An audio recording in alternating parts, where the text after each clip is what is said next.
বাংলাদেশের প্রশাসনিক প্রাণকেন্দ্র সচিবালয়ে আজ এক অত্যন্ত গুরুত্বপূর্ণ এবং তাৎপর্যপূর্ণ রাজনৈতিক ও প্রশাসনিক তৎপরতা পরিলক্ষিত হয়েছে, যা দেশের লাখ লাখ সরকারি কর্মচারীর হৃৎস্পন্দন বাড়িয়ে দিয়েছে। প্রিয় সরকারি চাকুরিজীবী ভাই ও বোনেরা, আজকের সকালের আপডেট নিউজে আপনাদের স্বাগতম। যারা আমাদের চ্যানেলে নতুন তারা এক্ষুনি চ্যানেলটি সাবস্ক্রাইব করুন, আর হ্যাঁ, অবশ্যই কমেন্ট করে জানাবেন আপনারা কে কোন জেলা থেকে আমাদের ভিডিওটি দেখছেন। তবে চলুন কথা না বাড়িয়ে আজকের সর্বশেষ সংবাদটি জেনে নিন। বর্তমান সরকারের নবনিযুক্ত অর্থ প্রতিমন্ত্রী জুনায়েদ সাকির সঙ্গে সচিবালয় তার নিজ দফতরে এক অত্যন্ত সৌজন্যমূলক কিন্তু নীতি নির্ধারণী সাক্ষাৎকারে মিলিত হয়েছেন দেশের বিভিন্ন পর্যায়ের সরকারি কর্মচারী ও কর্মকর্তা নেতৃবৃন্দ।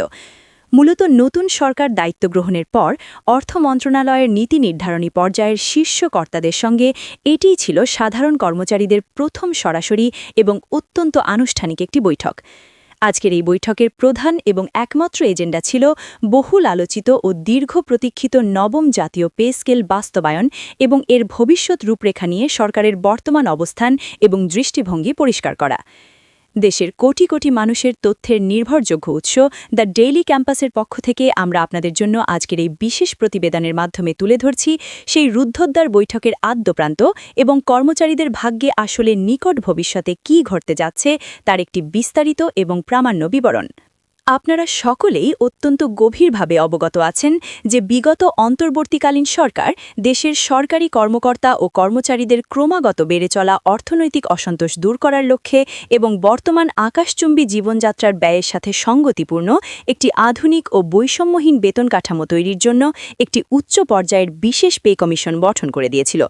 সেই ক্ষমতাসম্পন্ন কমিশন দীর্ঘ কয়েক মাস ধরে মাঠ পর্যায়ের তথ্য সংগ্রহ, পর্যবেক্ষণ এবং বাজার দর বিশ্লেষণ শেষে তাদের চূড়ান্ত সুপারিশমালা গত ২১শে জানুয়ারি ২০২৬ তারিখে তৎকালীন সরকারের কাছে আনুষ্ঠানিকভাবে জমা প্রদান করে।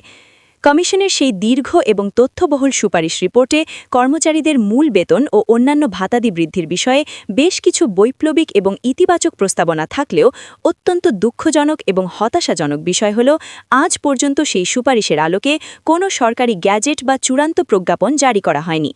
ফলে সারা দেশের প্রায় ২২ লক্ষ সরকারি কর্মচারীর মধ্যে এক ধরনের চাপা ক্ষোভ, গভীর অনিশ্চয়তা ও তীব্র হতাশা বিরাজ করছে, যা প্রশাসনের চেইন অফ কমান্ডের ওপরও প্রভাব ফেলছে। কর্মচারীদের এই অসন্তুষ্টির মাত্রা এখন এতটাই বৃদ্ধি পেয়েছে যে তারা তাদের ন্যায্য অধিকার ও রুটি-রুজির দাবি আদায়ের লক্ষ্যে রাজপথে নিয়মিত বিভিন্ন ধরনের প্রতিবাদী কর্মসূচি পালন করছেন। ইতিপূর্বেও তারা সচিবালয় ঘেরাও এবং গণ অবস্থানের মতো অত্যন্ত কঠোর ও সংবেদনশীল কর্মসূচি পালন করে সরকারকে তাদের শক্তির জানান দিয়েছিলেন।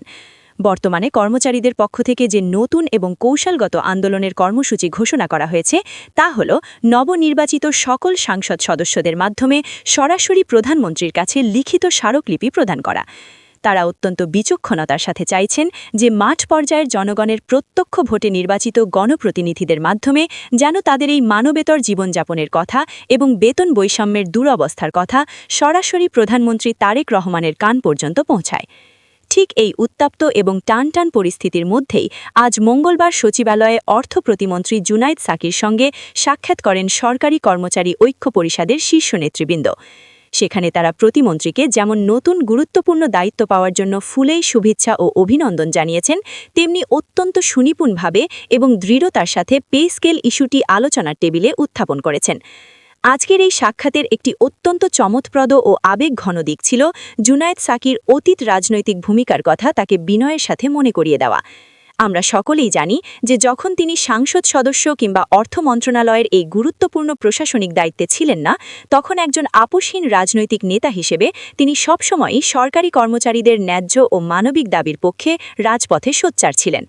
পে কমিশনের প্রতিবেদন জমা দেওয়ার ক্ষেত্রে বা বেতন বৃদ্ধির দাবিতে কর্মচারীরা যখন রাজপথে মিছিল সমাবেশ কিংবা অনশন করতেন, তখন জুনায়েদ সাকি সেখানে উপস্থিত হয়ে কর্মচারীদের এই দুঃখ লাঘবে বিভিন্ন প্রতিশ্রুতিমূলক এবং জ্বালাময়ী বক্তব্য প্রদান করতেন, যা কর্মচারীদের মনে আশার আলো জ্বালাত।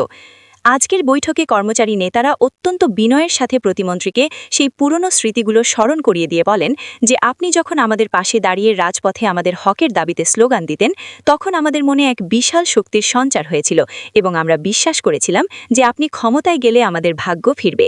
এখন আপনি যেহেতু স্বয়ং অর্থ মন্ত্রণালয়ের নীতি নির্ধারণী এবং অত্যন্ত প্রভাবশালী দায়িত্বে আসীন আছেন, সেহেতু আপনার কাছে আমাদের প্রত্যাশার আকাশ পাহাড় সম।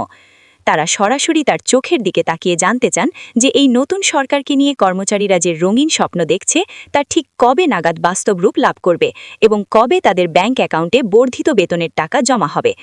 কর্মচারী নেতাদের এই অত্যন্ত আবেগপূর্ণ এবং অত্যন্ত যৌক্তিক ও অকাট্য প্রশ্নের জবাবে অর্থ প্রতিমন্ত্রী জুনায়েদ সাকি তাদের আশ্বস্ত করার চেষ্টা করেছেন ঠিকই, কিন্তু তার পুরো বক্তব্যে ছিল এক ধরনের নিপুণ কূটনৈতিক সতর্কতা এবং প্রশাসনিক সীমাবদ্ধতার ছাপ।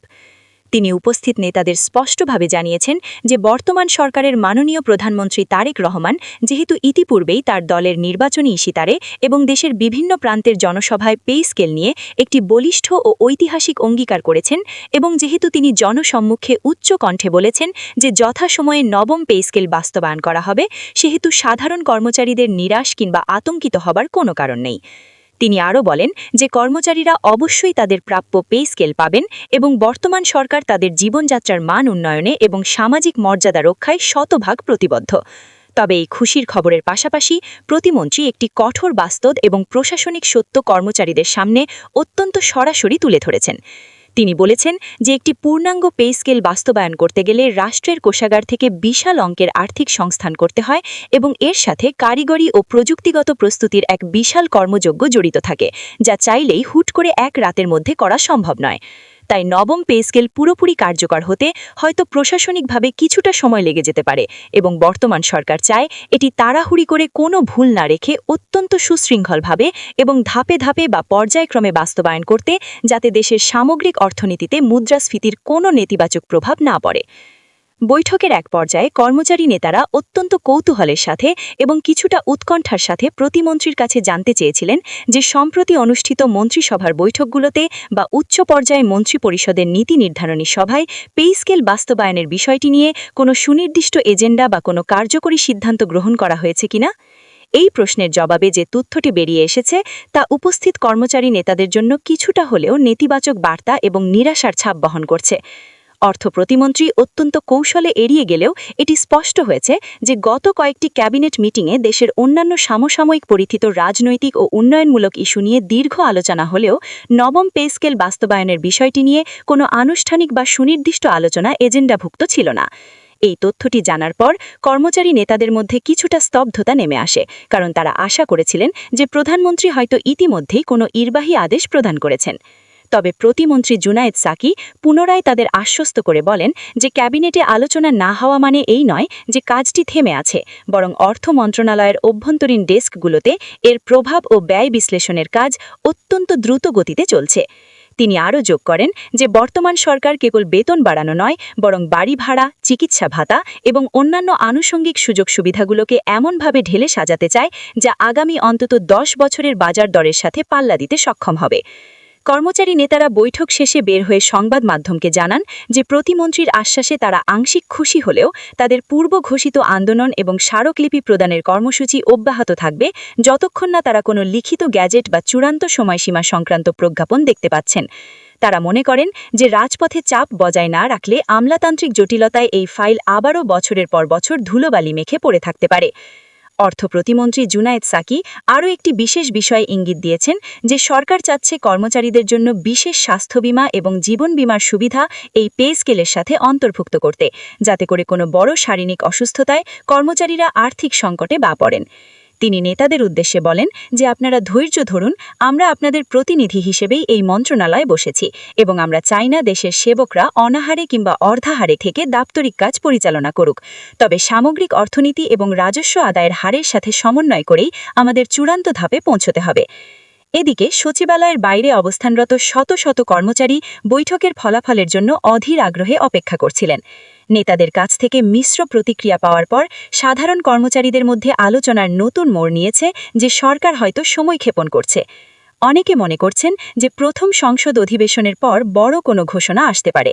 সব মিলিয়ে আজকের এই সচিবালয়ের বৈঠকটি ছিল একাধারে আশার বাণী এবং অন্যদিকে প্রশাসনিক বাস্তবতার এক কঠিন সংমিশ্রণ। আমরা দ্য ডেইলি ক্যাম্পাসের পক্ষ থেকে নিয়মিতভাবে প্রতিটি দফতরের আপডেট এবং পে স্কেল সংক্রান্ত প্রতিটি গোপন ও প্রকাশ্য তথ্য আপনাদের সামনে নিয়ে আসব, যাতে করে আপনারা সবসময় সঠিক তথ্যের সাথে থাকতে পারেন। সরকারি চাকুরিজীবীদের এই দীর্ঘ লড়াই এবং তাদের পরিবারের সুন্দর ভবিষ্যতের এই স্বপ্ন যেন খুব দ্রুতই বাস্তবে রূপ পায়, সেটাই আমাদের কাম্য। ভিডিওটি খুবই জরুরি, তাই দয়া করে সবার সাথে ভিডিওটি শেয়ার করতে ভুলবেন না। আর নতুন ভিডিও আপডেট পেতে এক্ষুনি চ্যানেলটি সাবস্ক্রাইব করুন।